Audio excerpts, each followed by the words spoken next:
Video शुरू करने से पहले एक सवाल। नेशनलिज्म किसके लिए? सिर्फ उन जवानों के लिए जो सियाचिन के बर्फ में, लद्दाख के पहाड़ों में अपनी जान दे रहे हैं, या उन बेगैरत बॉलीवुड के क्लाउन्स के लिए जिनके लिए देश सिर्फ एक फिल्म का सेट है और तिरंगा इंस्टाग्राम का फिल्टर? आज हम खोलेंगे एक ऐसे देशभक्त का पोल जिसका देश से रिश्ता उतना ही सच्चा है जितना उदय चोपड़ा का एक्टिंग से। नाम है दिलजीत दोसंझ। वही बंदा जो एक दिन मोदी के खिलाफ बोलता है, दूसरे दिन उनके साथ इंटरव्यू कर रहा होता है। कल तक खालिस्तान के लिए इनडायरेक्टली सपोर्ट दिखा रहा था और आज बॉर्डर 2 जैसी देशभक्ति वाली फिल्म में सिपाही का रोल खेल रहा है। नमस्कार दोस्तों, आप देख रहे हैं भारत एक्स OT 1947, जहां दुनिया की हर सच को आप लोगों तक पहुंचाने की ट्राई करते हैं।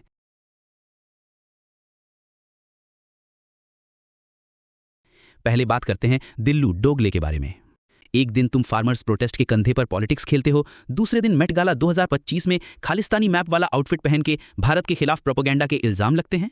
सोशल मीडिया पर लोग चिल्लाए ये खालिस्तानी पपेट है, और तुम चुप, एक शब्द नहीं बोला, ना तुमने ना तुम्हारे डिजाइनर प्रबल गुरुंग ने। 2020 में जब कंगना रानावत ने तुम्हें देश विद्रोही कहा, तुमने जवाब दिया कौन डिसाइड करेगा कौन देशभक्त है। अब बॉर्डर 2 में हीरो बन रहे हो। Federation of western India cine employees ने तुम्हें नेशनल सेंटिमेंट के लिए धक्का कहा। तुम्हें शर्म नहीं आती? जिस आर्मी के जवान अपनी जान देते हैं उसके लिए तुमने क्या किया? हाँ, सरदारजी 3 में पाकिस्तानी एक्ट्रेस के साथ रोमांस किया। ये पहली बार नहीं है कि तुम कंट्रोवर्सी में हो। 2023 में कोचेला में जब तुमने परफॉर्म किया, एक फैन ने इंडियन फ्लैग दिखाया और तुमने उसे नीचे करने को कहा।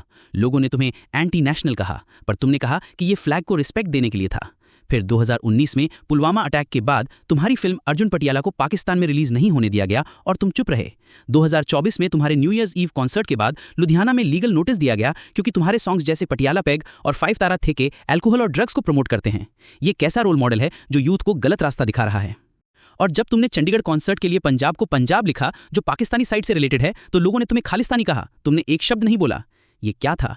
एक कोइंसिडेंस या डिलिबरेट अटेम्प्ट देश के खिलाफ? 2011 में तुम्हारा एल्बम अर्बन पंडू का सिंगल 15 साल, जिसमें तुमने अंडर एज गर्ल्स के प्रोमिस्क्यूअस बिहेवियर और अल्कोहल, ड्रग्स, टैटूज के बारे में गाया था, उसका भी कंट्रोवर्सी हुआ। तुमने उस एल्बम को कैंसिल किया, लेकिन ये दिखाता है कि तुम्हारा ट्रैक रिकॉर्ड शुरू से ही क्वेश्चनेबल है। तुम यूथ को क्या सिखाना चाहते हो, देशभक्ति या गलत रास्ते पर जाना? और ये हानिया आमिर कौन है? एक पाकिस्तानी एक्ट्रेस जिसने भारत के खिलाफ जहर उगला। अप्रैल 2025 के पहलगाम टेरर अटैक, जिसमें 26 मासूम लोग मारे गए के बाद उसने ऑपरेशन सिंदूर को कावर्डली और शेमफुल कहा और इंडियन आर्मी के लिए मर्डर जैसे शब्द बोले। ये वही पाकिस्तानी है जिसके दिल में एंटी इंडिया मेंटालिटी भरी है, और इसके बावजूद दिलजीत ने इसके साथ सरदारजी 3 में काम किया। ये कोई फिल्म नहीं, भारत के लिए थूकने का तमाशा है। दिलजीत, तुम जिस आर्मी के साथ खड़ा होने का दिखावा करते हो, उसी आर्मी के दुश्मन के साथ स्क्रीन शेयर कर रहे हो। क्या इतना गिर गया है बॉलीवुड कि पैसों के लिए देश के जज्बात बेच देगा? सरदारजी 3 को इंडिया में रिलीज तक नहीं होने दिया गया, पर तुम अब भी इसका प्रमोशन करते हो। हानिया के साथ काम करना प्रोफेशनल था, तुमने कहा। प्रोफेशनल नहीं, ये देशद्रोह है। पहलगाम में 26 लोग मारे गए और इंडिया ने पाकिस्तान में एयर स्ट्राइक्स की जिसमें डजन लोग मारे गए, और इसके बाद भी तुमने हानिया के साथ फिल्म बनाई। ये कैसा इंसान है जो इतने बड़े ट्रेजेडी के बाद भी ऐसा काम करता है? जब FWICE ने इसके खिलाफ आवाज उठाई, तुमने कहा जब ये फिल्म बनी थी तब सिचुएशन सब ठीक था, उसके बाद बहुत सारी बड़ी चीजें हमारे हाथ में नहीं है। ये क्या बकवास है? तुम्हें देश के हाल का अंदाजा नहीं था, या तुम्हें बस प्रोड्यूसर्स के पैसों की परवाह थी? ये सिर्फ दिलजीत और हानिया की बात नहीं है। बॉलीवुड की पूरी लॉबी पाकिस्तानी दुश्मनों के लिए सिंप मोड में है। फवाद खान, जिसको उरी अटैक के बाद निकाला गया, उसकी मूवी को चुपके से इंडिया में रिलीज करने की कोशिश हुई। महिरा खान, जो ISI फंडेड कल्चरल विंग से जुड़ा है, उसने भी ऑपरेशन सिंदूर के खिलाफ बोला। अतीफ असलम का हनी सिंह के साथ कोलैब तैयार था। ईमान इस्माइल, एक पाकिस्तानी आर्मी जनरल की बेटी, को इंडियन आर्मी पर बेस्ड फिल्म में कास्ट करने का प्लान था। ये क्या चल रहा है? बॉलीवुड फिल्म बना रहा है या पाकिस्तान का सॉफ्ट इन्वेजन प्रमोट कर रहा है? 2016 में उरी अटैक के बाद महाराष्ट्र नवनिर्माण सेना ने पाकिस्तानी आर्टिस्ट को बैन किया था, और अब 2025 में भी वही डिमांड्स हैं। फिर भी बॉलीवुड के ये दोगले लोग बार बार पाकिस्तानी आर्टिस्ट को प्लेटफॉर्म दे रहे हैं। करण जौहर, जिसका ए दिल है मुश्किल में फवाद खान था, उसने 2016 में पाकिस्तानी आर्टिस्ट्स के साथ काम किया था जब टेंशन्स हाई थीं। अब भी जब देश के जवान बॉर्डर पे लड़ रहे हैं, तो ये लोग पाकिस्तानी आर्टिस्ट को प्रमोट कर रहे हैं। ये कैसा सिनेमा है जो देश के दुश्मन को ग्लोरीफाई करता है?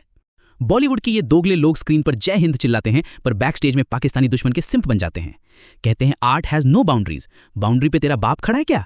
जो जवान लद्दाख के पहाड़ों में, सियाचिन के बर्फ में अपनी जान दे रहे हैं, वो तेरी आर्ट से बड़े हैं?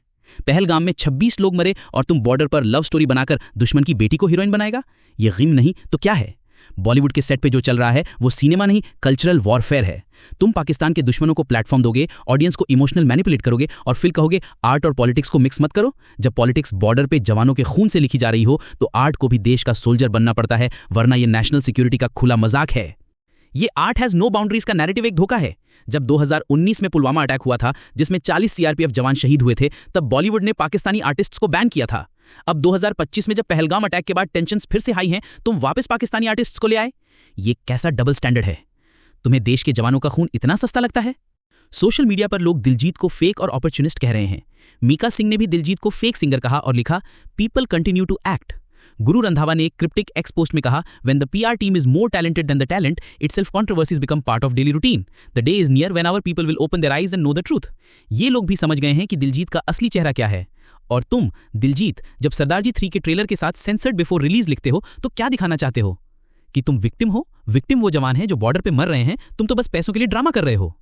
एक एक्स पोस्ट में एक यूजर ने लिखा, दिलजीत का नेशनलिज्म सिर्फ टर्बन और एक्सेंट तक है, असलियत में वो पैसों के लिए कुछ भी करेगा। और जब एपी ढिल्लों के साथ तुम्हारा फ्यूड हुआ, तब भी लोगों ने तुम्हें अपॉर्चुनिस्ट कहा। तुम्हें लगता है कि ये सब पीआर स्टंट से छुप जाएगा? और तुम ऑडियंस जो हानिया, महिरा, सजल आली के इंस्टाग्राम पर हार्ट इमोजी भेजते हो, वीपीएन चलाकर उनकी रील्स देखते हो, तुम भी देश के लिए खतरा हो। तुम्हारा दिल भारत में धड़कता है पर आंखें पाकिस्तानी एक्ट्रेसेस के लिए तरसती हैं। तुम भी बॉर्डर के दुश्मन हो, सिर्फ यूनिफॉर्म नहीं पहना, बाकी काम वही है। जब तक तुम इन देशद्रोही लोगों को सपोर्ट करोगे, बॉलीवुड इन्हें प्लेटफॉर्म देता रहेगा। 2025 में जब इंडिया पाकिस्तान टेंशन्स इतने हाई हैं, तुम अब भी इनके गाने सुनते हो, इनकी फिल्में देखते हो। थोड़ी सी शर्म करो, अपने देश के जवानों के लिए थोड़ी सी वफादारी दिखाओ।